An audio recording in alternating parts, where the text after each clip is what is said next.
This is Peace Talks, the podcast that covers everything to do with competitive jigsaw puzzling. I'm Rob Shields, your host. Andrea Peng burst onto the scene at the World Jigsaw Puzzling Championships in 2023, where she became the first American to finish in the top 5 in the individual competition. She is currently ranked second by the USA Jigsaw Puzzle Association and first in virtual competitions through speedpuzzling.com. I talked to her shortly after the U.S. national competition, where she finished first in pairs and teams and fourth in the individuals. Andrea Peng, thank you for joining Peace Talks. Thank you. It's fun to be here. I'm eager to pick your brain about how you approach speed puzzling and your thoughts on the recent USA Nationals, but let's start at the beginning. What is speed puzzling? Well, speed puzzling is just like it sounds, working a jigsaw puzzle as fast as you can. And um, I guess you could speed puzzle by yourself, but it's often more fun to do it with other people and against other people. So that's what I do. And how did you get into this? I have to say I got into the competitive speed puzzling when I moved last year to San Francisco, and I had um, followed a couple different Facebook groups that are for puzzle swapping, which is something I do quite a bit because I have lots of puzzles. But there was a little advertisement for a speed puzzling competition in Half Moon Bay at a wine bar that's not, I don't know, maybe 40 minutes from my house. And I thought, well, that sounds like fun. I wonder if I could do that. But you needed a pair, and so I had responded and said, oh, if anyone wants to do it and doesn't have a partner, let me know. And nobody responded. So the next month came by, and I had happened to meet a woman who she works at a local game store. She's their puzzle buyer, and she was game to try it. So we went, and we got second place. We got second place to Becca Taylor and Kelly Burr, who happened Wow. to be there, and that's where I met. That's where I met the two of them, along with Suzanne and Doug. And it's hard not to get addicted to speed puzzling when you're with that crowd of people. So Yeah, those are some hardcore enthusiasts. yeah.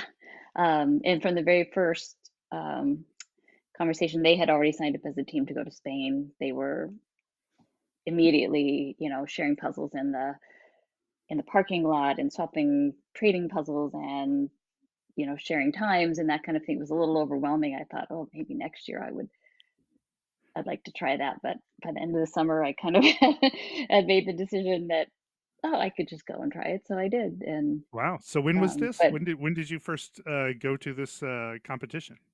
I think it was June of 23, Okay. May or June of 2023. And about the same time, the same month, I did one of Jonathan Clough's speed puzzling competitions that also happened to be a wooden puzzle, one of the artifact puzzles.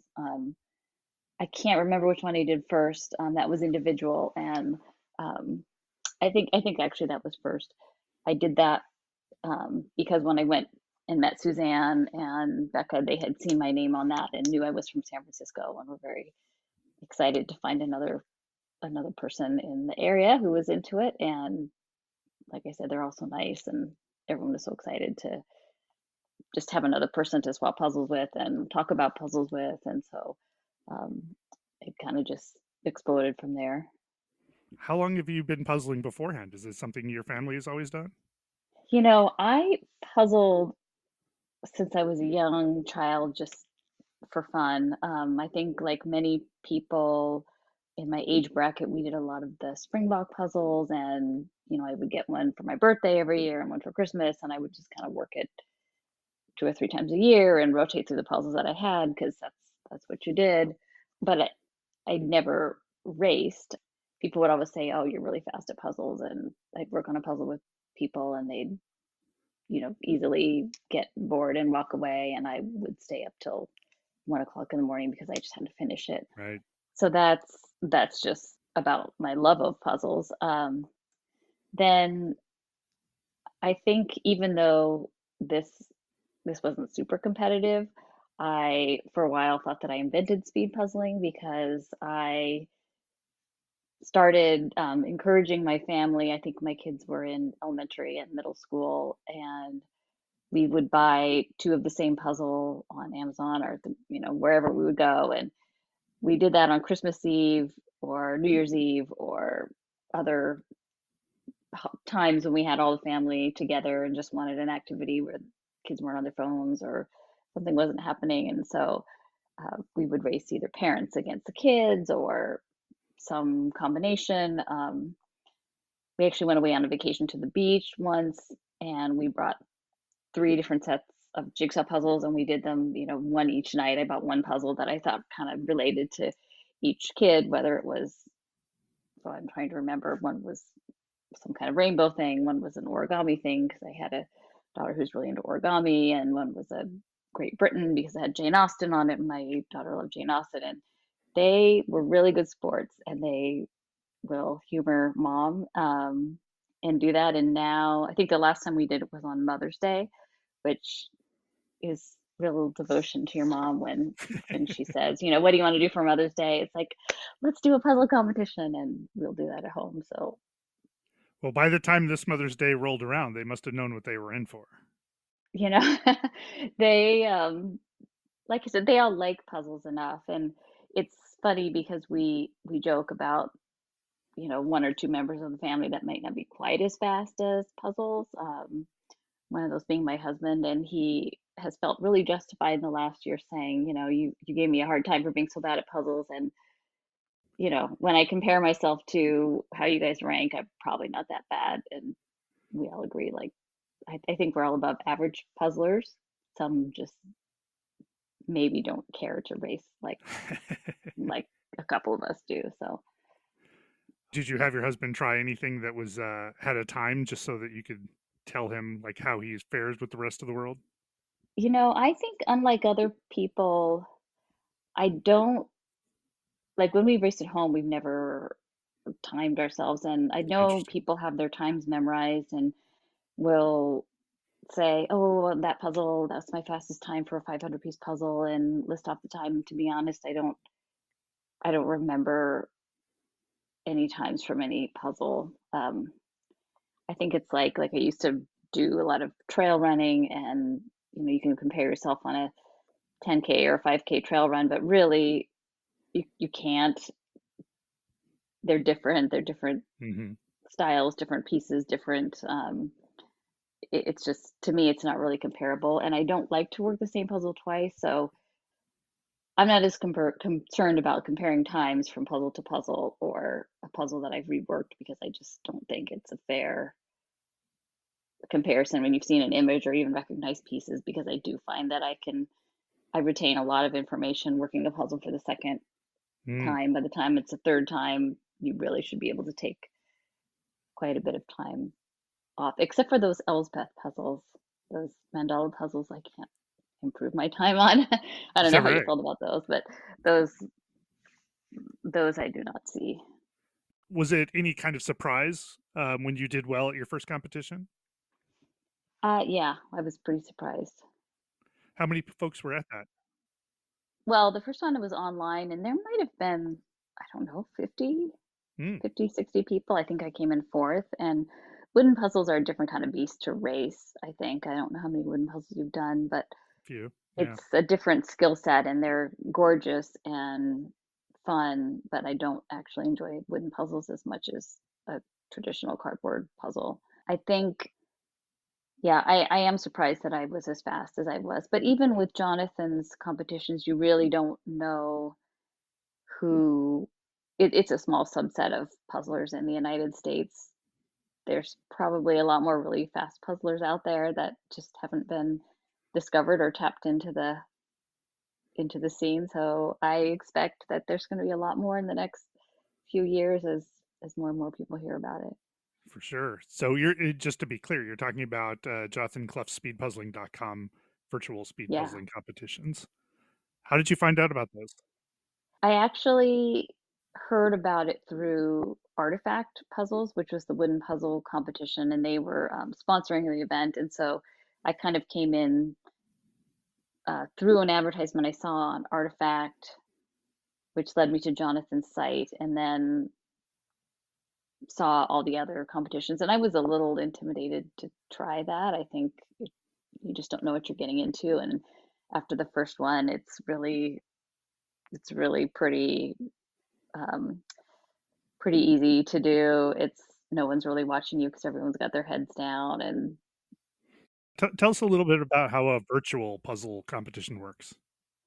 yeah, with Jonathan's group, he sends you the puzzle in advance. It comes in a sealed bag that you can't see through. So the puzzle is in the bag, but you're not allowed to open it until everybody is on the Zoom call. You set up your camera, you have a good space. That's a little different than a Ravensburger traditional puzzle competition because those they're sealed and you actually open the bag. With Jonathan's, you get to have 30 or 40 seconds to get your puzzle unwrapped and kind of ready to go. And he sets the timer, counts down 3, 2, 1, and it's off. I don't frankly know how he does it because he's looking at multiple screens of people working jigsaw puzzles. I think there's probably a number at which he has to max out because there's only so many screens he can have up and running at one time, and he's doing these all day on the weekends. I think there's hundreds of people now competing over the course of some Saturdays, and Jonathan has really given a lot to this community. I think, Yeah, I agree.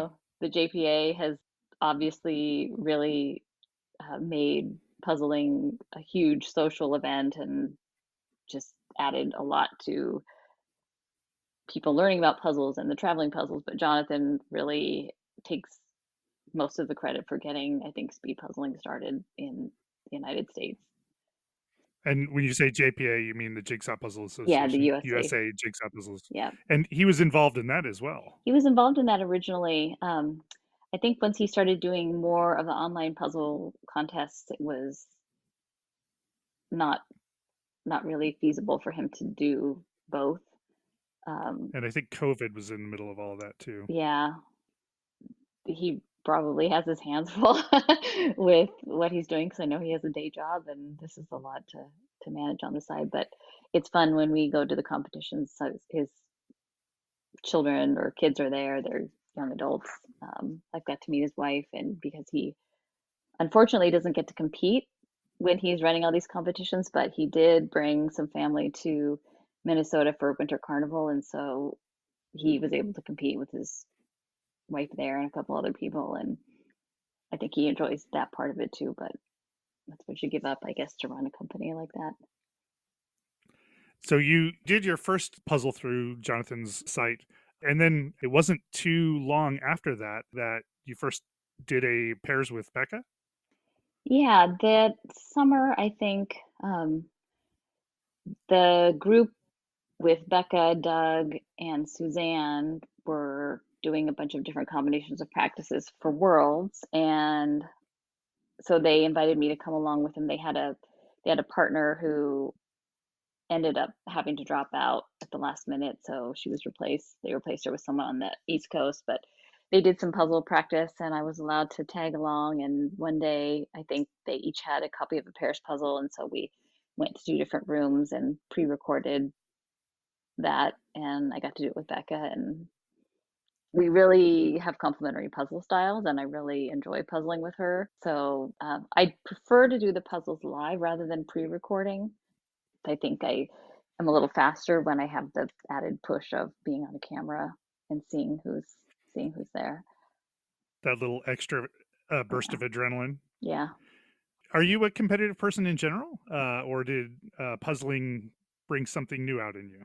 I'm not a super competitive person, and even though I think it's competitive and it's fun to obviously try to do well and get a certain place, I don't know that I think the people who beat me when they beat me are all really nice people. So I guess it's competitive that you want to do for yourself. But I'm also really happy when people do well because they're all my friends. So um, I don't think I'm a super competitive person. It's fun to see how well I can do. Yeah, I think that maybe we'll feel more competitive next year when we go to Spain because you're racing against people you don't know or you don't have Hmm. have a history with. I think everyone's kind of, it's easier to compete against people you don't know and you don't know that you like them yet, because once I've met everybody, then I've kind of gotten less concerned with who has beaten me. Right. So it's easier to be competitive against somebody who's not your friend. Right. Sounds like you decided you were going to Spain at some point over the summer. How did that transpire? So my daughter was heading into her senior year of high school, and she actually goes to boarding school on the East Coast. So our summers we spend a lot of time together.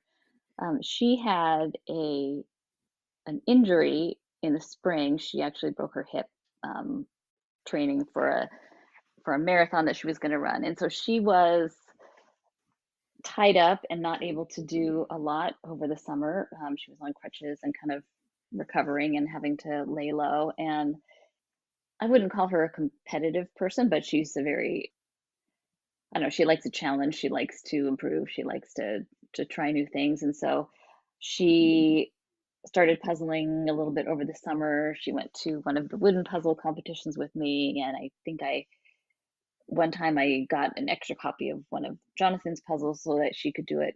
We actually raced at the same time in different parts of the house. And she was also pretty good.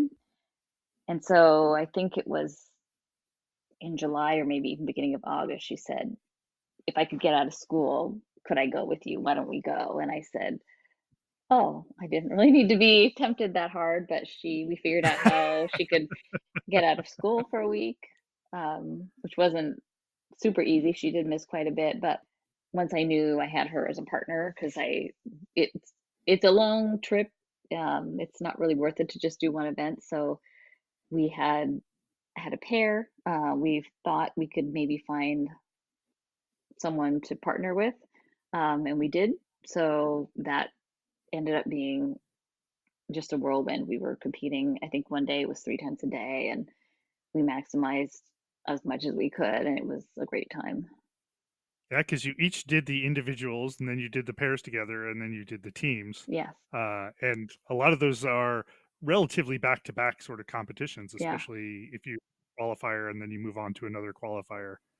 There was one day when it was a lot. It was hours of puzzling. And because teams have two puzzles back to back, it really is a long day of standing. I do tend to stand quite a bit when I puzzle. Um, Hmm. on a day like that, you really can't stand the whole time. But I don't know, if you're going to be there, if you're going to go all the way to Spain, you might as well do everything that you can. And we really lucked out because we knew we'd like to do something with a team if we could find a team. And I know some groups had just met teammates after they got there the year before, so they'd only signed up for 1 or 2 events. But by the time you're there, you find out who else is going to be there, and some teams get put together. We happened to be on the USA JPA site, and someone had posted their information and said, my partner and I, who is Jess and Liz, they competed at nationals the year before and they were looking for another pair. So Claire and I, because we had competed in a couple of Jonathan's competitions, were able to say, here's where we are. We're doing pretty good. What do you think? They took us on as their partners. I think it's much easier to have two pairs coming together than four random personalities that might come together. So we ended up staying in the same hotel as them. We did a couple 500-piece practice puzzles once we got there. I think we learned a lot probably on our first qualifying round about each other's styles and kind of what we needed to do. We made a bad puzzle choice with the qualifying round. Picked a really hard puzzle, but it was a blast. I think they had picked the team name before anything's puzzleable, and we said that over and over again the weekend because we did really well, and we kept saying, anything's puzzleable, Um, and then Becca and I, when we went to Winter Carnival, ended up pairing with them as well, Jess and Liz, and we got second after the Dream Team, the Dream Minnesota team, which has Sarah and Lauren, Andrea and Dawn on it. So I think the right combination of people who know how to communicate and listen to each other really, really, you can go very far.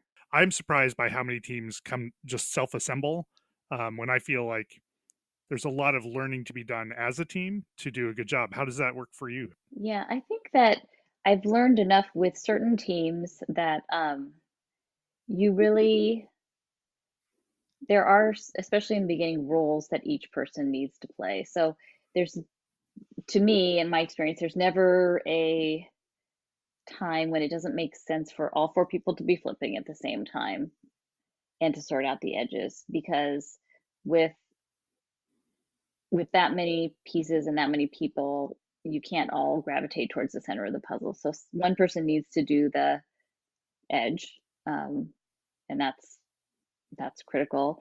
I think it helps to have one or two people sorting so you can distribute the pieces, because one thing we notice, especially with the table, um, well, depending on the table, is that you want to have pieces that everybody can reach. So if people are kind of grabbing their own pieces and leaning over the puzzle, it's going to slow everybody down that's trying to see the work area or work on their own thing. Both of the teams I've been on, we've had good puzzle etiquette in that nobody leans on the pieces, nobody puts pieces on top of the puzzle, nobody, unlike an individual puzzle where everyone's going 100%, with the team puzzle, everyone needs to consider how their style is impacting everybody else's ability to work at their max. So just because one person could get in there and kind of dominate and work really fast, if the other people can't reach their pieces, or the other people don't have the right thing to work on, or they're not being used at their ability, that's going to slow down overall. So everyone needs to be maybe working, I like to say, like 80% of their best, or kind of like giving up, like, oh, I always like to do the sky, but you know what, that's not my jam this time. Like someone else needs to do that because of where they're sitting, or where, what their strength is. So rather than a couple people going whole hog and then a couple people just kind of sitting there fumbling and not knowing what to do, you have to really communicate about, I see this, I'd like to work on this, or do you mind taking this because I can't, that I'm not seeing those colors very well. Or it's really kind of maximizing everybody's ability to contribute rather than a couple people just kind of doing their own thing, if that makes sense. Totally. It seems like that is the kind of thing that I would imagine would be challenging to develop on the spot. Communication isn't a thing that comes naturally to a lot of people, and communicating in a way that understanding the division of labor and how to ask for things, that seems challenging. But you find that it generally comes together pretty well. I think with the team that I had at Worlds and the team I had at Nationals, everyone, there's no big egos. There's no, like, everyone wants to win and do well, and they want to do that, or I should say they're mature enough, not we're all adult, we're all mature, but they're thoughtful enough to realize if we're going to do well, that's the way we need to do it. And knowing each other's strengths, we're talking the whole time and pointing out little things that we're seeing, or also having a little bit of fun. But it's like we did this, to jump ahead to nationals, we had this really busy bird puzzle, and it was just constantly like, oh, I see this nest here, there's a bunch of worms in this nest over here, if anyone notices that. Or, oh, down here I see, a bunch of eggs, or whatever you might see, just like constantly pointing that out. Because even if you aren't necessarily finding a piece, you might see something that you recognize and say, like, oh, that looks like it might be this element. And I remember Kelly saying, that was there, or she's already put it together, and you can either pass it to that person or just put it in that area. So we, for those puzzles, we're just constantly talking and pointing out things. With two people, it's even more critical, I think. I puzzle nosed with Becca, but the two of us are constantly talking and saying things like, oh, I noticed in to tell the difference between a sky and a water, like, oh, I can see these elements, there's a grain running this direction, or oh, I can see this something, and really just pointing out things that maybe we would have seen, but it just kind of adds to the little details that you would be looking at. Yeah, it's incredibly helpful on my regular team. We have a person who's like really good at kind of seeing the big picture. And she's just like, this thing is roughly this, it's over on this side of the puzzle. And just having that kind of narration in the background, even if you're not looking at the puzzle, is Yeah, so helpful in like informing the things you go looking for and contextualizing a piece that you've picked up and having some idea where to go without necessarily having to look at the puzzle. So we're in the process of trying to be better at kind of just saying what it is we see in order to provide additional details. yeah. I think sometimes with a team puzzle, you there are times when people are so focused on one area that, like, you really almost have to have, I don't know, like a four-person or a constructor, and we haven't actually assigned a person to do that, but there sometimes you're all working madly on something and then you realize, oh, these things hook together, or oh, we should Hmm. have, like, this needs to move here. So it's something we haven't formally done, but you almost need to say, like, every 5 or 10 minutes, like, someone needs to back off and just say what's going on here, because Yeah, I exactly. do I when I puzzle individually and even with a pair, I really prioritize not just doing the edge, but like having the interior of the puzzle blank. Like, if something is in the puzzle, it's where it belongs, and nobody should touch it, or I wouldn't touch it. And so, um, with the big 1,000 piece puzzles and four different people, that's not always an easy thing to do. But at some point, you need to say, we're clearing it out, we're getting everything in place, and then we're only adding to that, not moving around within that framework. And that's kind of it kind of takes, everyone being ready and putting that all together, and then I'd say following the rules, but kind of having the same mindset for that. It was interesting watching some of your video of your puzzling. Like you definitely do a lot more dead reckoning of pieces than I'm used to. Like you'll put a piece right where it goes, like not necessarily Yeah, connected to anything. It'll be floating right in the middle. And you'll have a bunch of those going on. And clearly that works for you because I imagine it makes the bringing them all together in that area really fast once you've got right. there. That's been a method that I have been trying out more over the last, I don't know, 4 or 5 months. And it's gotten me really lucky with some puzzles, some busy puzzles. And it doesn't work with every puzzle, unfortunately. What I found is that I need to not be so rigid, and that, like, I was trying to do that, um, where, as you mentioned, I will actually build, uh, 90% of the time I build the edges first. I don't always attach the edges at the corner, but just to get the edges put together. If the puzzle is really busy, I know many people will pull out an element, like a specific house or animal, or whatever the object is. Um, I've started doing something where I pick out a color. And so I might pick out every piece that has red on it, and I just kind of pick up a handful at a time. I look at the box and I just put it down where it belongs. I was And going to ask about that. I've yeah, noticed that you do that. You have a handful, like a fistful of puzzle pieces. I know. You And seem to sometimes I like for forget like a that it's in Pez my hand. dispenser. I know. It's like a Pez dispenser. You pull one out, you look at it, and I've noticed it either goes where it goes or it goes off to the side, and the next one Right. comes out the top. There's kind of a discard. And so it is painfully slow in the beginning while you're figuring out. Usually I try to pick the brightest color. Um, what I found though is that, say, well, I don't necessarily think of percentages when I'm working a puzzle, like looking, but I found that that's kind of a way that it works, because even though you may or may not feel like you want to start with the edge, if you sort the edge out of a 1,000 piece puzzle, that's over 10% of your pieces that are just removed from that stack. The thing that reminds me of is that I think that you and Becca, maybe in the US live stream, mentioned something about I can't remember the phrase exactly, but it was like Yeah. denoising.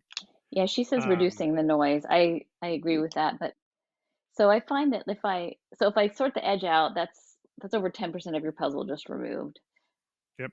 I then kind of look at the pile.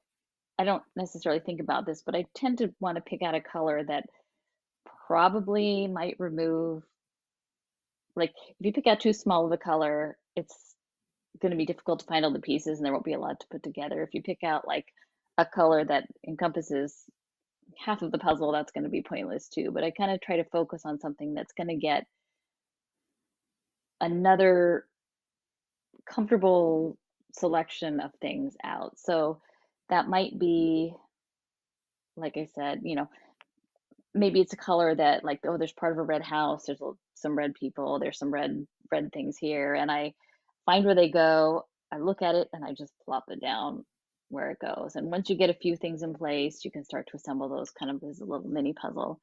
Um, and then once I've got a good percentage of those pieces out, I just automatically go to the next color, which is what I see. So you're not looking for completion at that point in terms of No, the colors you pulled. All right. no. So then after I get a bunch of things in place, maybe 100 pieces, I kind of go back and I'm just adding to what I'm seeing. So if I've pulled a bunch of red out, I might say, like, gosh, there's a lot of purple that happen to be next to red things. And so I'll go for purple. And so I'll start putting those in place. What I find is that every time I go back to the pile, not only is the pile getting smaller, but I'm seeing more things that I'm not thinking about. It's like, oh yeah, when I was looking for these red pieces, I happened to notice there's all this yellow stuff. And so I can go to the pile, pick up 20 pieces that I recognize on the box because I've been studying the box. This works for particularly busy puzzles or puzzles that, like a gradient puzzle, it's not going to work with. But what I found is that I start doing that. Again, it's so painful in the beginning because you're just looking piece by piece. But typically, by the time I'm 50 to 60% of the way done with the puzzle, I'm not looking at the box. I can pick up any piece and I can just put it almost exactly where it goes. And it's a downhill, it's like starting a marathon going uphill and then finishing on the downhill. So Right. I think sometimes when you're looking for a specific color or working on a specific area, then you go to the next area and you're kind of starting fresh because you have been looking at that part of the box or that color. I happen to notice a lot of things in the process of studying the box to look where pieces go, so that I typically pick up speed throughout the whole puzzle, and at the end it's just a mad grab to put pieces where they go. Now, that doesn't always make sense if a puzzle is not so busy or is a gradient or has maybe some art puzzles or something that are very clearly defined by color. That doesn't make sense. And sometimes I've tried to do that and that's been a downfall. Um, it also doesn't work with, well, I don't know, if you look at my times, you can tell that I do well with 1,000 piece puzzles, but 300 piece puzzles are not very good at, I think, because it's like you just have to hit the ground running, and the people that are really good at 300 piece puzzles are probably putting pieces together as they're flipping because it's just a mad dash to start putting pieces together. And I think I like to study the box a little bit and I like to make a plan, and probably those couple minutes of overthinking put me down Well, it's the quite a few difference places. between sprinting and marathons, I Yeah. imagine, right? Like, not that I do either one of those things, Yeah. but you're investing a little extra overhead for like longer term payout, right? You're Yeah. gonna recoup that over a broader amount of time. I want to understand this a little bit more because I think my mind is about to be blown a little bit here. Yeah. So, talk me through, like, you get a box. Let's say it's a busy puzzle, something that's fairly in your wheelhouse. um, you've opened the box, you flip the pieces, and now you're starting to actually do some, uh, sounds like some sorting. So you're picking up, you said you do a passive, you're getting rid of the edges, then you're picking up some colors, and then you're comparing that with the box. Like, tell me Yeah. more about how you use the box top in terms of your initial planning and consideration. Yeah. I really just pick up a piece and look at the box. And I know it sounds painfully slow and Well, I've tedious. watched you do it, and I'm like, well, I feel whenever I do that, I'm spending time that would be better spent elsewhere. But I can't argue with your results, right? Like I watch you pick up a piece and you're looking at the box. I'm going, clearly there's something I should be doing there. Yeah, So you're getting familiar with where that piece and its kind of cohorts live in right, that section. Is that right? And so right. you're like, okay, like I got this area, I got this area. Now it's in your brain. You're moving on to the next part. But when you see things that go back into that area, is that where kind of the efficiency Right. plays back into it? If I've built a bunch of houses or a couple boats or something, I may not have the whole thing filled in because I've just looked for pieces. But when I go back to the stack, especially maybe halfway through, I'm just looking at the stack and picking up maybe 20 pieces that I recognize or that I know I could find on the box. So maybe it's, oh, there's that piece from a couple more pieces for that boat, or oh, there's a couple birds or something. I remember seeing birds before, and I just go back to the puzzle and keep adding to it. So I know some people fill in complete sections. I'm less likely to do that until the very end. So that's not 100% true because if there's like a small section of sky that's very obvious, I might pull sky pieces and just pile them up where the sky goes. But I don't think this method would work for a lot of people, or I think you need to practice it. I'd be curious. I'd love for someone else to try it and see if it works. Do you find you have a pretty good memory for the image? I do. I think I do. Are you the kind of person who picks up the box, looks at the image to kind of solidly understand it, and then sort of proceed from there? Or I don't actually study the box until I start looking to place pieces. got it? I think sometimes I look at the box and kind of have an idea of, well, I think I've done enough puzzles that I kind of know where I would be likely to start or what colors I would I would gravitate towards. But really, there are some puzzles that until you actually see the pieces, it's hard to tell what's going to pop out because sometimes there's a texture to something. Like you may see two blues and think, oh, those look similar, but then you actually look at it and it's very obvious one from the other. So yeah, it's hard to know, but there are patterns that I follow when I do puzzles with typically with what I start and how I end and colors I maybe tend to gravitate towards first, probably more greens and reds, blues maybe last because there's always, blue sky, blue water, blue things. Like I don't like to confuse all of those. I'm always happy on my team when somebody is like, "This pops out to me," and it doesn't pop out to me at all. I'm like, Yeah, "Great, we've got that covered. I don't have to worry about it." yeah. Yeah, we really had that. I'm not sure if you did that mandala puzzle at nationals, which was not my that is not a puzzle I would have bought or wanted to do if I someone gave it to me. For those who haven't seen it, could you give us a little kind of impression as to what that was like? Um, I just had taken on the role that weekend of doing the edge, not because I necessarily love edges, but I was happy to do it because I don't like to sort. And so the other people on the team were more excited about sorting, so I said Hmm.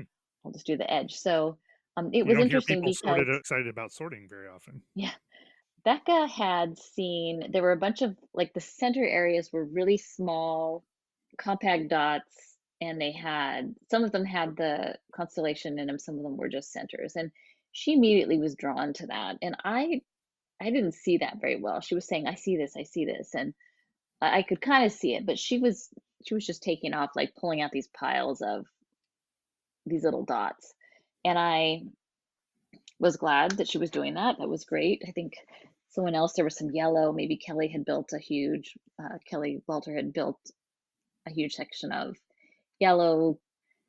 Kelly, I'm not sure what Kelly Burr was doing. She might have been working on some of the smaller elements. There was kind of some little like colored stone arrangements. To be honest, I was working on the edge, so I'm not exactly sure, but it was interesting. Becca saw these things that I didn't see.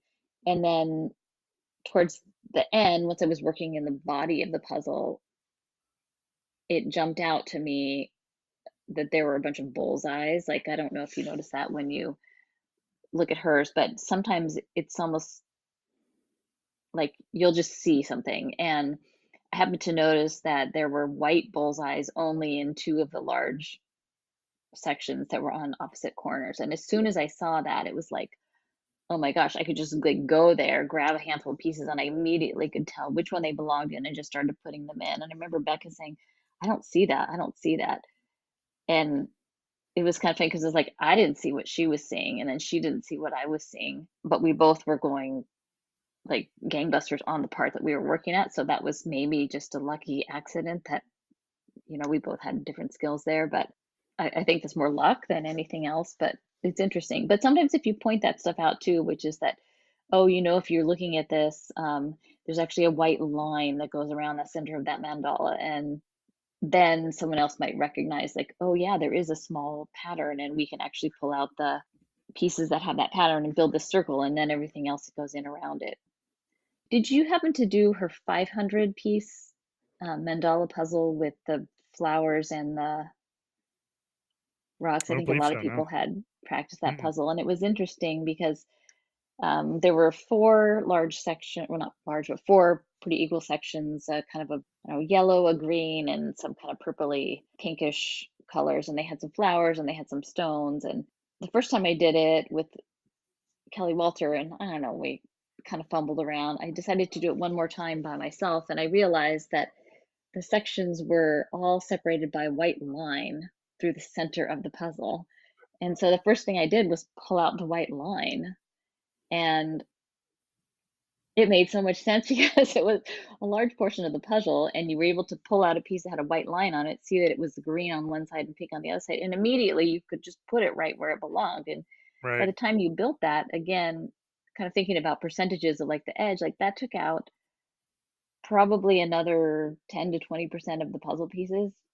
And I hadn't seen that the first time. And I mentioned that to a couple other people, and they said the same thing, which it hadn't dawned on them to look for not the flower or not the obvious thing that was right in the middle of the puzzle. So I don't know, you could look at a picture of that and see what you think.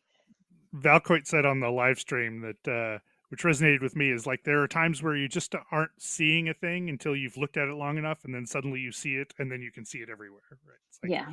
you just have to, your eyes have to. And she was talking about this puzzle specifically. Your eyes have to sort of adjust to the puzzle that you're playing. And for those who Yeah. haven't seen this, it's a beautiful puzzle, but it is a lot of blue and green and subtle shades of purple and lots of dots.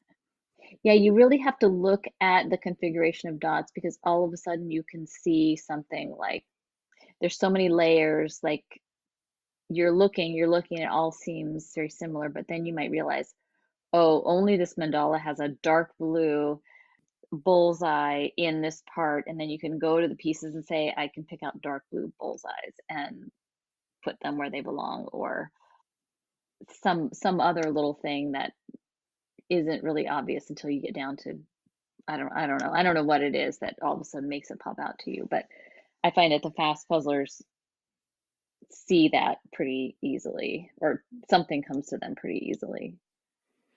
And it seems like the idea of doing just what you were saying is taking something like the edge and reducing the number of pieces you have to consider helps. Seems like that would speed that process along. Right, right. Yeah, like if you're looking at a puzzle with 20 colors and there's a light blue and a dark blue, probably you're not going to pick out the light blue from the dark blue. But if you get 16 colors out of the place, all of a sudden the dark blue and the light blue are going to look very, very different. Like I said, I don't know that I would think about percentages, but I think it kind of works out that you're always trying to remove whatever it is you're removing makes everything else so much clearer. I would like to circle back, if you don't mind, to when you guys first went to Worlds.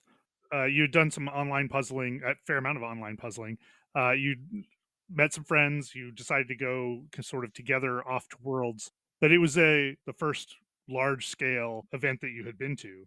What was Yes, that experience like? it was fun.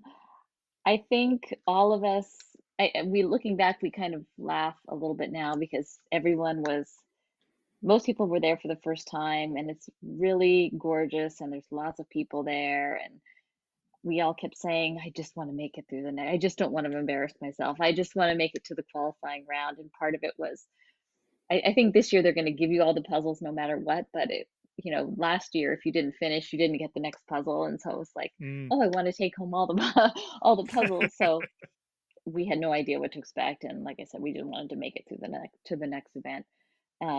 And I think everyone I know had no problem making it through. I know there were a couple instances, kind of a weird ranking with a certain number of people from each country automatically Oh yeah, placed, yeah. even if you weren't numerically in order. So I think where there were a couple people who qualified via time but didn't end up qualifying. Right. Well, they have a certain country allotment they want to move on Right, to out of the initial qualifiers. right, So they want a certain number of or a certain amount of representation to move right, on, and that does mean you're exactly right. That does mean that some folks right, who could have qualified on time ended up being bumped out for people who qualified because they were the right. best person in their country. And I recall there being a little bit of confusion of that, which is unfortunate, right? Because it's the worst kind of confusion when somebody believes they may have made it forward, Right. and the information isn't there, in the management of that information. That seems tricky, no matter how you slice it. Yeah. I think I can see that. I do agree with the principle though, which is if we want it to grow and become an even better sport, we need to make sure that as many countries feel excited about going as possible. Hmm. Um, I'm not sure there were so many Americans there. I think it was not overwhelming, but I there's nobody I wouldn't not want to make it, but I do agree that there needs to be space for more people to compete. More people from different countries to compete. Regardless, I think we were all nervous about that, and everyone that I was friends with safely made it through their first round. Including your daughter. I think I can't remember what she got on the first one, but it was fun to watch her. She was the very first round, the very first day. I think I was the second round, the very first day. We got up, we were excited, we just did it, and it was over with. We both felt really good, and then we got to watch and have fun. Originally, I thought, oh, we'll do our events, then we'll leave, we'll go sightsee or do something else. And it's really amazing how addictive it is. Then I don't know that we left we kept going and coming back because we wanted to see people finish and we wanted to see everyone did. I think on one occasion I went back and watched the live stream from the hotel, but it was fun to see everybody in person and see what the puzzle was and kind of all be watching in anticipation. And um, it was really social. That's when you get to meet people. And so I was surprised actually by how much time we physically spent in that dome. And it was gorgeous and it was fun. Clara finished 12th in her round, That ahead of sounds right. some pretty established folks. EB Karen, Kyle Cosson. She's not fooling around in terms of her capabilities. No, she did really well. I think I knew she was good and she does a lot of she has over the years done a lot of puzzles, and like I said, we've speed puzzle speed puzzled as a family. So I think that was a little surprising that she did quite as well just because she hadn't competed that many times, or she'd only done one of Jonathan's races and then a couple wooden puzzle competitions with me. But she'd been timing herself over the summer with some practice puzzles and kind of practicing the process of it. And then Mm. sometimes you just luck out with a puzzle that you see really well. I mean, she did really well the whole time, but she hit the ground running, and I don't know that she's done more than a couple puzzles since then, but I hope she comes back to it when she's maybe out of college or we can have more time to do that. Did you guys practice pairs together? Or I assume that as a family, perhaps you're doing a lot of puzzles together anyway, so maybe that was just Yeah, sort of built in. we do puzzles together all the time. I don't think we actually raced a puzzle together before we went. I think that's a good question, and I don't think other than the little wooden puzzle competitions, we raced a Ravensburger puzzle together. We were just doing some individually. That's not to say we haven't done probably hundreds of Ravensburger puzzles together, but not necessarily in one sitting or talking about that. But I have heard that siblings or mother-daughter combinations make really good teams, which obviously from the Reuter sisters, I was going to say. you can believe that. There are quite a few parent sibling pairs that you see out there. I think some of it is also that when you're puzzling with someone you don't know very well, you might not be completely honest and not necessarily honest, but it's like, get out of my way. Like, don't stop doing that, or I need you to do this, or like, not that you want to be rude to each other, but with someone new, you tend to want to be polite and not maybe speak up so much. So we don't really have a filter. I mean, not that I think many people, if I puzzled with them, I wouldn't at this point, there wouldn't be anything I wouldn't say to them, but Right. I think I once heard, I'm going to credit this to Sarah Schuler, but I'm not entirely sure this was hers, but something to the effect of, you're in a team when you stop saying you're sorry. Like your team has yeah. gelled once you stop Oh, apologizing. that's interesting. Yeah, we said a lot of sorries, I think, over the national, so maybe that'll speed us up next time. I noticed that you're the kind of person who likes to wear headphones, especially in the kind of individuals. Yeah. What are you listening to? I listen to anything with a good beat. There's a lot of hip hop, some dance music. I like K-pop. I like anything that just keeps your heart kind of racing a little bit. That's mostly for the keeping the energy levels up. Yeah, I think so. You know, I do at home, I kind of move around and not that I'm dancing, but I move around a lot. And I think that's probably like, shouldn't do that. There's a great moment in Worlds where they had just cut to you and Clara doing pairs, and both of you were sort of nodding along to your own music. Yeah. Yeah. It was unfortunate. Maybe my AirPods were out of battery or something just from being there all day. But at one point, I didn't have headphones, and that really, I think that slows me down. She passed me one of her headphones so we could listen to just the same thing over and over again. She tends to listen to one song over and over again, which does Mm, work sometimes depending on the song. But we were listening to, if you know the song Fiona Apple's Fast as You Can. She had put that on. She loves Fiona Apple. And so for a lot of that, we were listening to one song over and over again, and that was it. Kelly and I we both listened to music as well, and we decided before our qualifying round for nationals that we hadn't puzzled together that many times that we were not going to have headphones in. We were just going to talk. And then that worked really well. And so mm. I think when she and I puzzle together, or whoever I puzzle with next for pairs, probably I won't do that as a pair. How did you end up meeting Kelly? Kelly and I met at at Worlds. She had gone, and obviously she did very well. She beat me on the first qualifying round. And she had kind of hooked up with some people that she had never puzzled with before.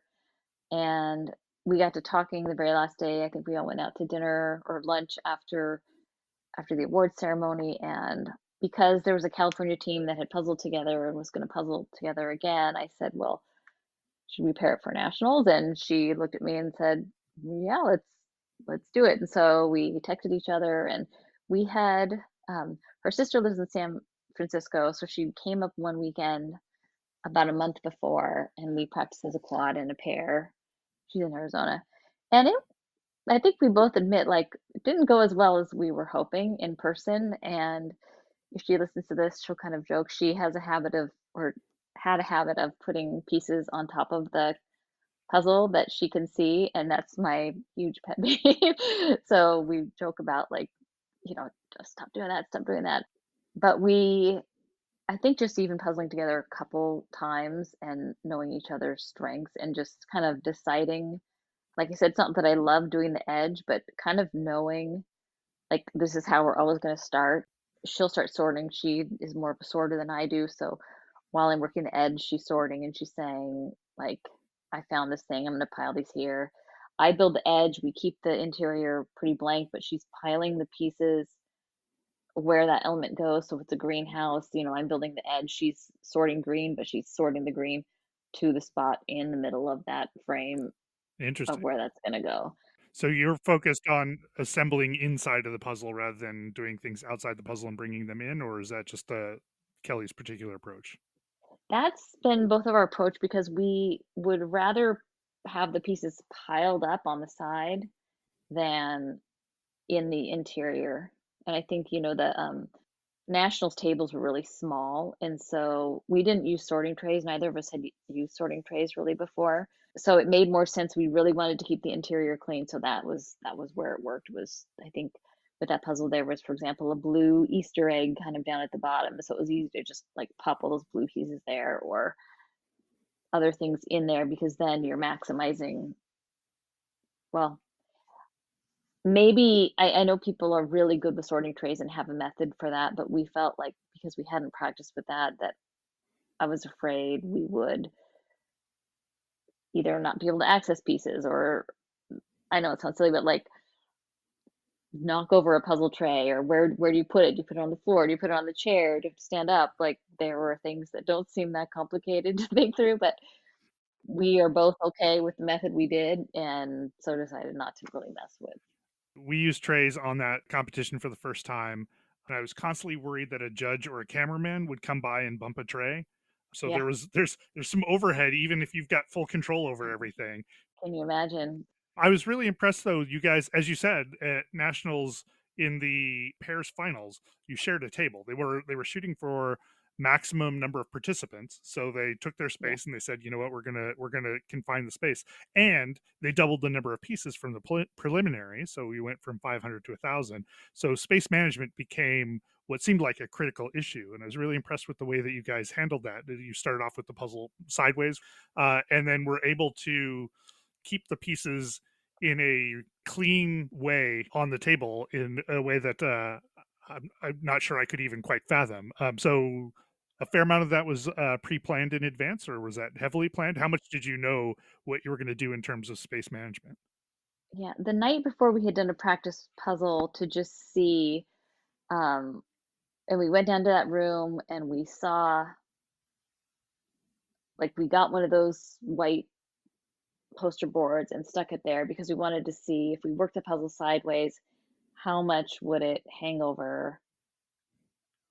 Would it be feasible? Would it kind of be too close to the edge? So we had done one of the puzzle, we just done a, practice puzzle I brought just to see how it felt. And I think that solidified that that was the way we wanted to work that puzzle and kind of just to see how it feels because the puzzle itself went onto the tablecloth. Right, when you turned it sideways, there was a white piece of paper down the middle, and it wasn't as big as Right. the whole table. Since you're running the puzzle long ways across the table, some of that puzzle was overlapping onto the tablecloth itself. It's about an Yeah. inch or so on each side, would you say? Yeah. And we knew that once we built the edge, it was going to be hard to move because of that, because it would be dragging on that or kind of concerned about like once you place the edge pieces, that was where you're going to keep them. And so we, practice like if we put a box top, here's about how much space you'd have left over for pieces. Is that going to work? We thought it was going to work. And so we continued on with that. And we'd done our pairs qualifying round in the same orientation, even though it was 500 pieces, just to see how that felt.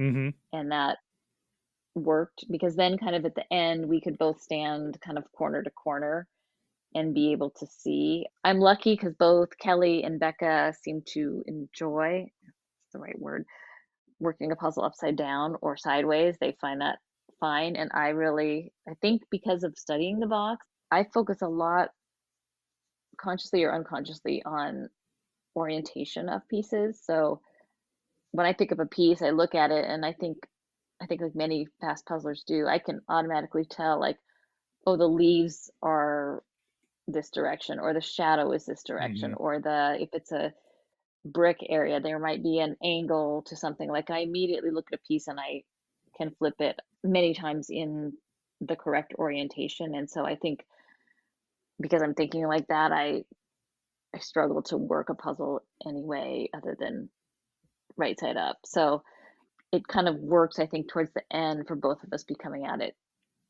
either from the side or from the bottom. And I know Sarah Schuler and Michaela at Worlds, they were frequently working side by side too. And I never did that there, but obviously they did really, really well. So it's something that I think we realized there was something to try the side by side, especially towards the end. Right. And they worked it side by side such that they were facing the entire puzzle properly oriented, if you will. Right. So Yeah, bottom, whereas you guys placed it sort of sideways to both of you, which meant that you could sort of get around to the bottom of it, because yeah, you had it sort of pushed off to one side of the table with the top of the puzzle at the edge of the table, if you will. I think yeah, it was next to the Reuter, next to your box where the Reuters were, and yeah, then you could both kind of be on opposite side of the table with a sort of front on view with all the pieces right in front of you, which I thought was a really right, great idea. And that means that, as you said, the puzzle space itself was clean, but it was really efficiently laid out. And it seemed right, very approachable from wherever you were because you knew you weren't going to go on to the other side. That's where the other team was. You weren't on that side. right. Yeah, and we do that consciously so that if you pick up a piece and you're looking, your eyes are going up to the box. Does that make sense? Like you're looking up, you're not like looking up and then going back down. Like, there's kind of a flow of like pieces, frame of the puzzle, then the box. And not that we talked to the Raiders before we got there, but it makes sense when you're sharing a table like that to put the boxes in the center so that you're not, I did like to see that both boxes were leaning up against each other.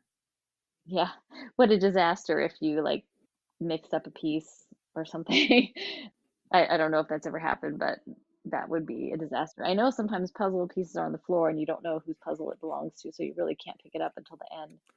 I don't know how much you were listening to Allie's announcements at the beginning, but she was sort of reinforcing the fact that be real careful Yeah, because this has happened yeah, where pieces have swapped across the table. yeah. It was fun being next to the Raiders. I think I don't like to look, and I don't typically look to see how the other person's doing because if they're faster than me, it's gonna, bum me out. And if I'm doing better, I'm afraid I'll take the foot off the gas a little bit. So I really try not to look at all. And there was one point at which I saw Kelly's eyes go up. I said, "How are we doing?" She said, "We're good." And then I said, "But we don't know how Sarah and Laura are doing." So it's like, yes, you're only good compared to that one team there, and there were other strong teams.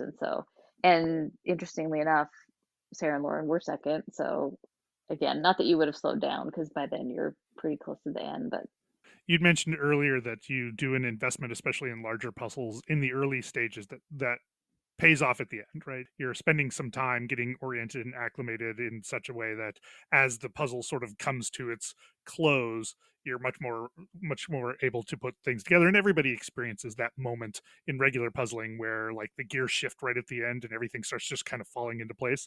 But it is very obvious watching you puzzle side by side with other folks that you hit that stride pretty early, but you do seem to find a way to pull out like in the last third or so, pull ahead for at that point, reinforcing that it seems like your approach is bearing fruit.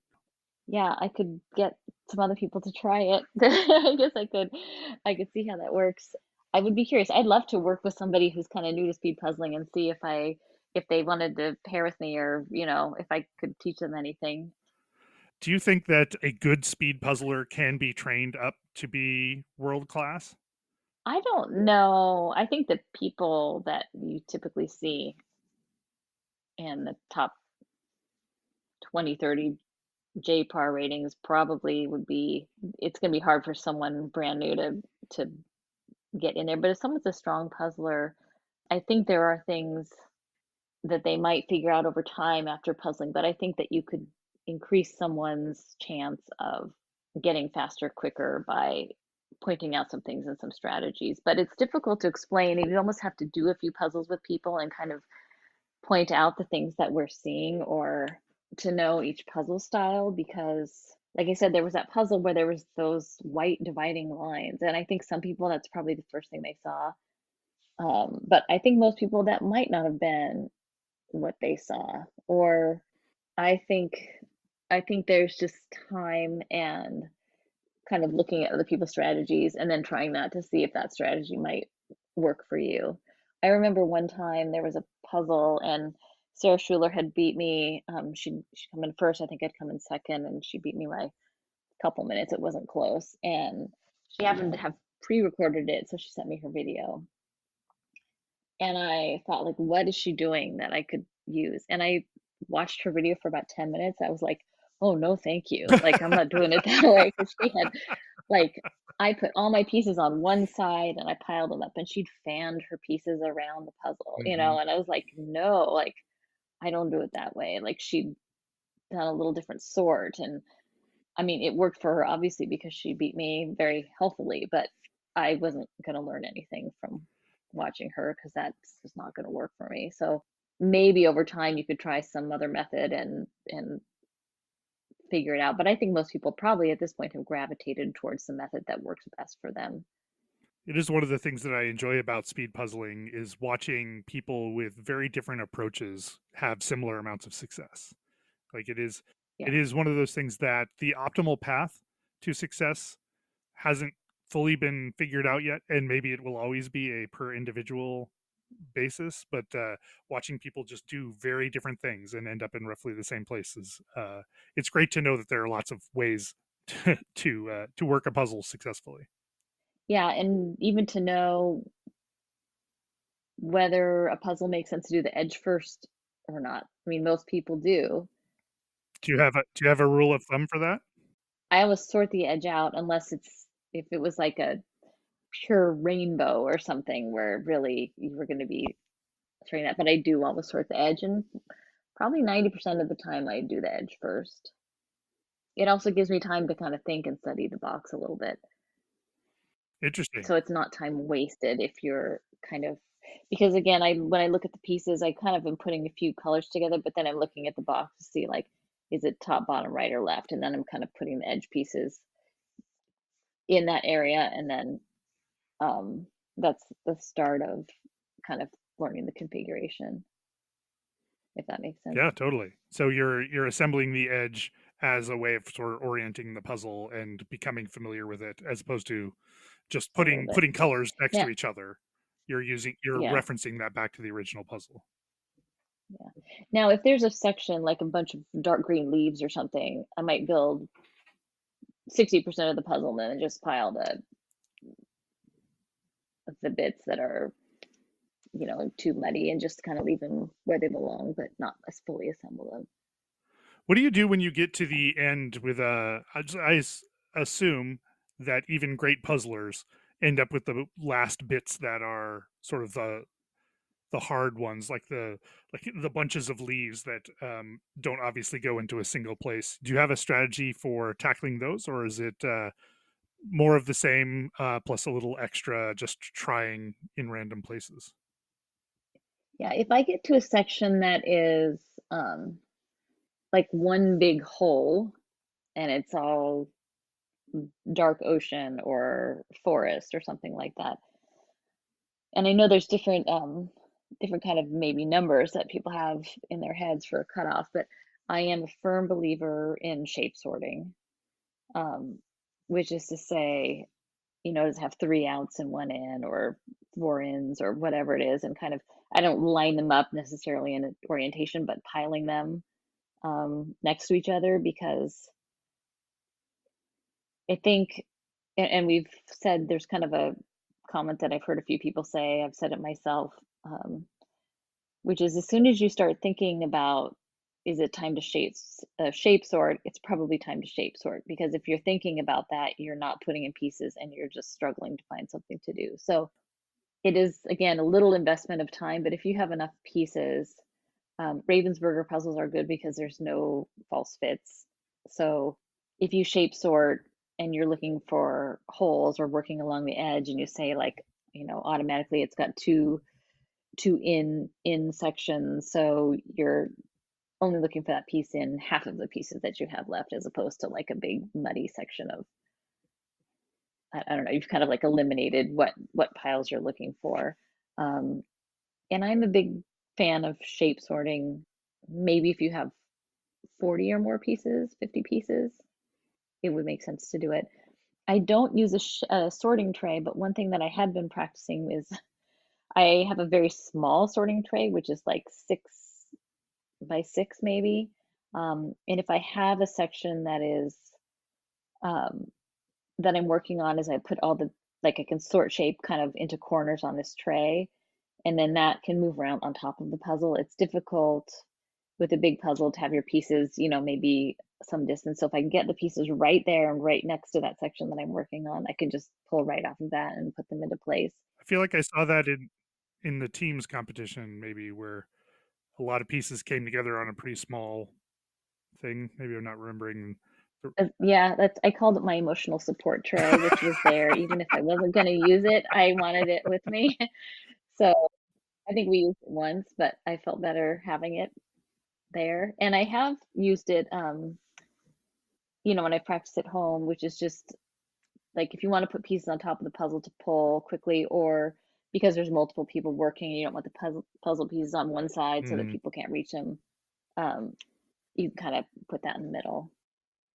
I thought I invented like a mini tray, which I'm sure many people do that, but it was my idea and it's been working for me. Nice. It's the only emotional support tray I've seen so far. Do you still do puzzles for non-competitive reasons? Yeah, and it's been so nice this week pulling on a puzzle and not having a timer or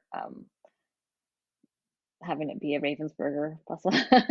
I have all sorts of fun brands that I love, and I haven't been getting through, but don't get me wrong, I love Ravensburger. They're like consistent and fun and they have great images, but I think like many of us, we've gotten into puzzles more because we love the thrill of trying a new company or a new style or some different kind of challenge. So I do enjoy puzzling for pleasure and watching TV at night and putting on some BBC period drama or something that you can work a puzzle while you're paying 50% attention to both things. So yeah, I love to puzzle. It seems like through your Instagram account, you do a fair volume of puzzling. What would you say is a typical week look like for you in terms of just number of puzzles? I'd probably do one a day. I think I had done a little bit more until I started speed puzzling. I really only did 1,000 piece puzzles. So I would typically maybe have a puzzle out, we had a room off our kitchen or right in our kitchen, like a kitchen nook. And so I could be cooking dinner and put a few pieces in, maybe put some pieces in after work, and then in the evening, finish it up while we watch TV, or if my husband went to bed and I was just, listening to music or something, finish it up before I go to bed. So it was kind of a start one in the day, finish it up before I go to bed. So probably one a day, I would say. When my kids are home, especially Clara, if I put one out, typically I come back and someone has finished it. And so then I get another one out and someone finishes it. Someone who likes to stay up later than me has finished it when I wake up in the mornings. So you don't feel the need to get a puzzle to completion. I don't keep puzzles after I've worked them. I tend to pass them on, but if someone has helped me, then I put it back in the bottom of the pile and I do it again when I don't have help. But puzzling is wholesome, right? And hopefully it's also getting kind of trendy, but it's a really nice thing to do, to have some downtime and have a conversation when you can't have good conversations with people when you're watching TV or looking at your phones or even playing a board game. You might be thinking about the game or the strategy or talking about something. So puzzle is something you can do with another person and really really connect and have a conversation, deep or otherwise, but Right. I like it for that You share reason. the same space, like the same Right. headspace, the same physical space. How do you see the world of puzzling kind of changing into the future? I've seen speed puzzling, obviously, puzzle chess has come along. I've heard about marathons. I suspect maybe sprints are coming along. Any of that hit your radar or thinking about how puzzling might move forward from here? Yeah, I tried puzzle chess for the first time with Evie at nationals. We did like a 100-piece puzzle and it was okay, but like I said, I'm not a sprinter. I think that kind of makes, I don't know. I didn't enjoy the head-to-head competition with somebody like that. I think I enjoy when it's a group because it's more, I mean, you're obviously trying to get the fastest time, but you're not necessarily trying to like beat a specific person, and that doesn't really feel good to me. I don't know, that's not the kind of competitive I am. um Marathons, man, that's kind of my dream life, to Is that right? try to work a puzzle for as many hours as possible. Um, but I think I don't really enjoy anything smaller than a 500 piece puzzle to race because it's just not, it goes too fast and just isn't as enjoyable to me. Interesting. I love that puzzles have come to be, I hate to say more trendy, but there's some beautiful puzzle companies. They are the artwork that comes out, like to see artists like the ones we had at Nationals designing art just for puzzles, as opposed to a puzzle company going and looking for a photograph or a piece of art to replicate or something.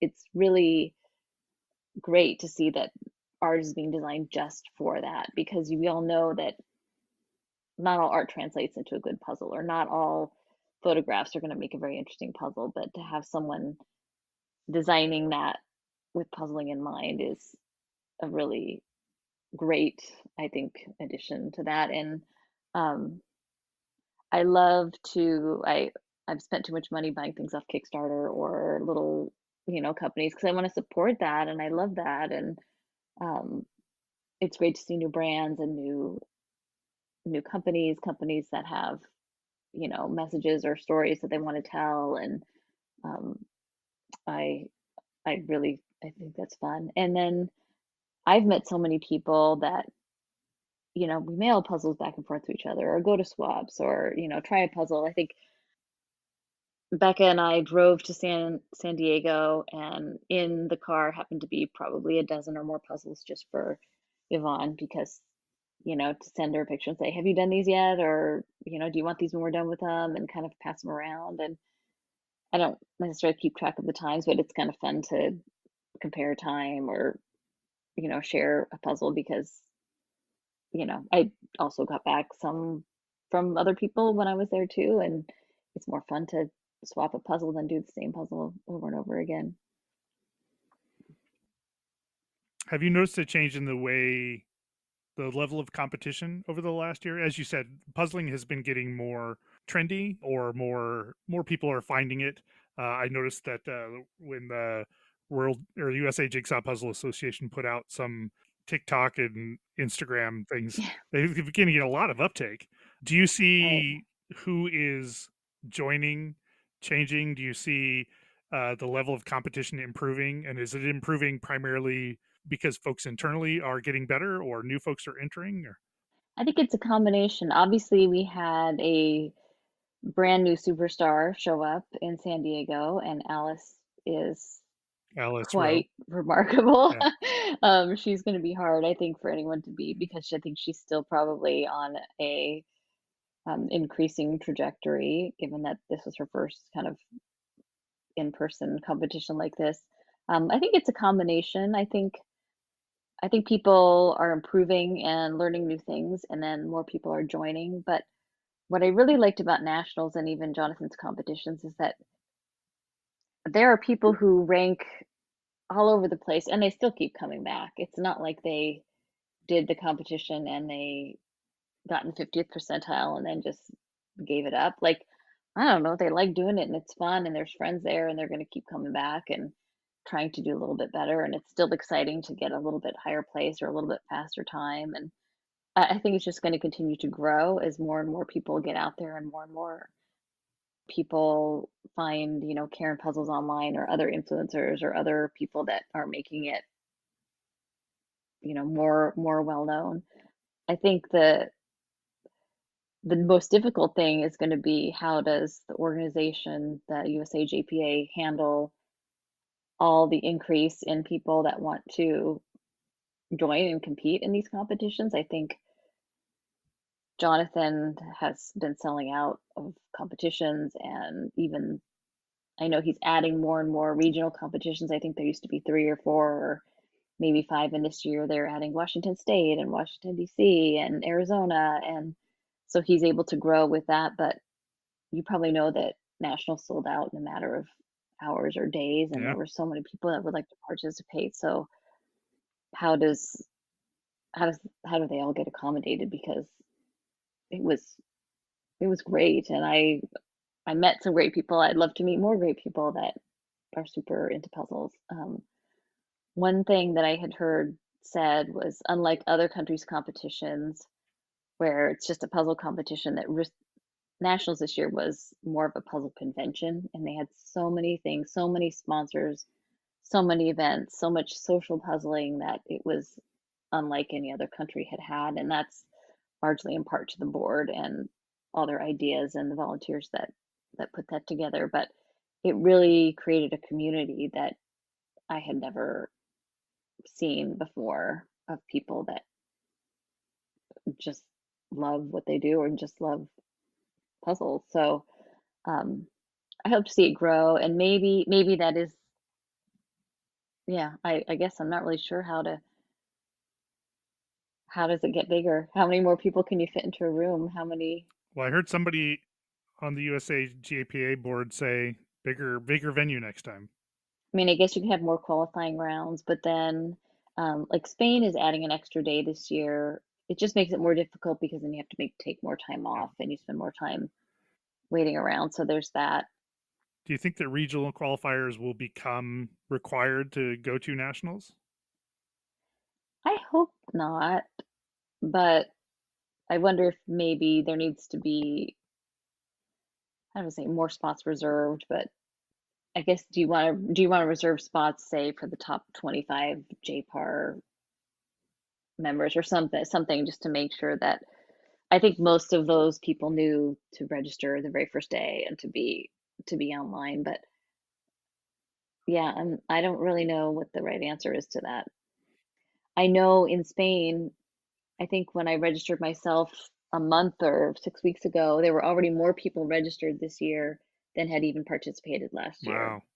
And this is 9 months, well, 7 months out before the event. So that'll be interesting to see. I seem to recall this last year, the first year you participated, was already a fair amount bigger than it was the previous year. Yeah. So I don't know if they have a number they'll cap off, but certainly hotels and that kind of thing are filling and full. So you were going off to Worlds? I am. I'm going to go back this year, and I am going to partner again with Kelly Walter. We weren't sure heading into nationals what all our team configurations would be, but Kelly and I decided to stick together since we did better than than we expected and had so much fun together. I'm going to be on a team with the Reuter sisters of four. So it's going to be me and the Reuters and some person to be decided and announced in the near Still future. recruiting. Um, I think we're not exactly sure. There's some teams are still shuffling around, so we'll have a fourth member. But um, they had brought up in Minnesota that, oh, it'd be fun to partner with you and your daughter. It'd be kind of a family affair. But Oh yeah.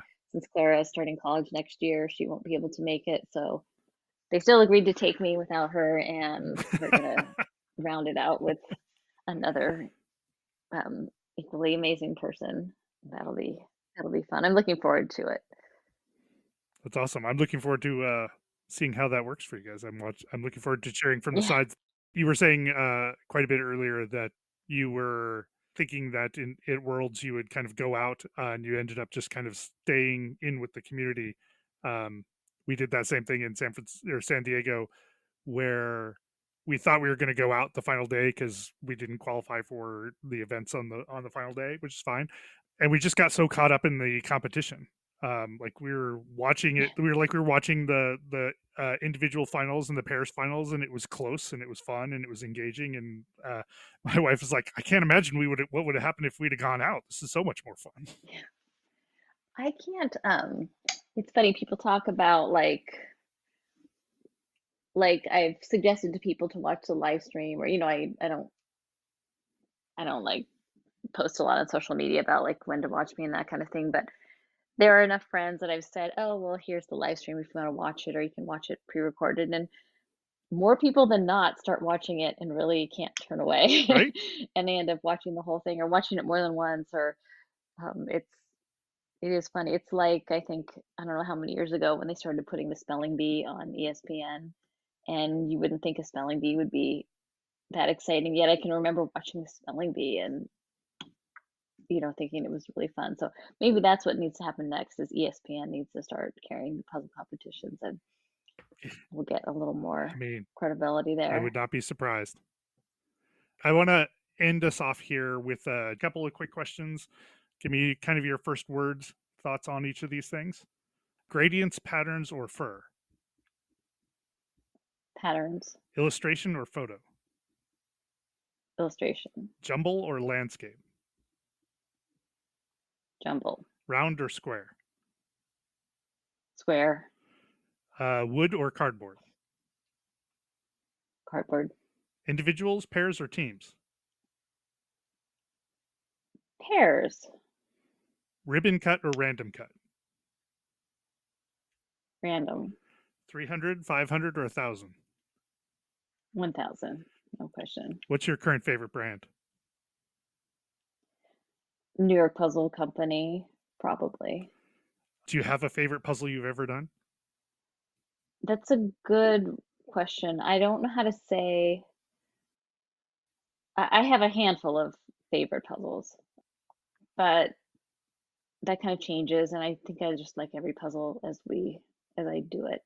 Um, I have a puzzle, and I can't say, yeah, I bought it on a vacation in Scandinavia, and it's a puzzle of a boxer, and I just love it.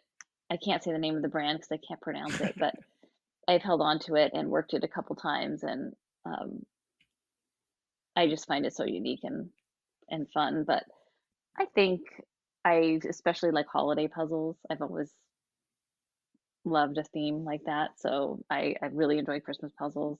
So if I had to pick like favorites, it might be something like that. Well, Andrea Peng, thank you so much for spending time talking with me. I really appreciate it. Oh, thank you. Thanks for nerding out about puzzles. Can do it anytime. You can follow Andrea on Instagram at penguins_puzzle. Thanks for listening to Peace Talks. You can follow the podcast on Instagram at peace_talks, and you can send email to peacetalkscast@gmail.com.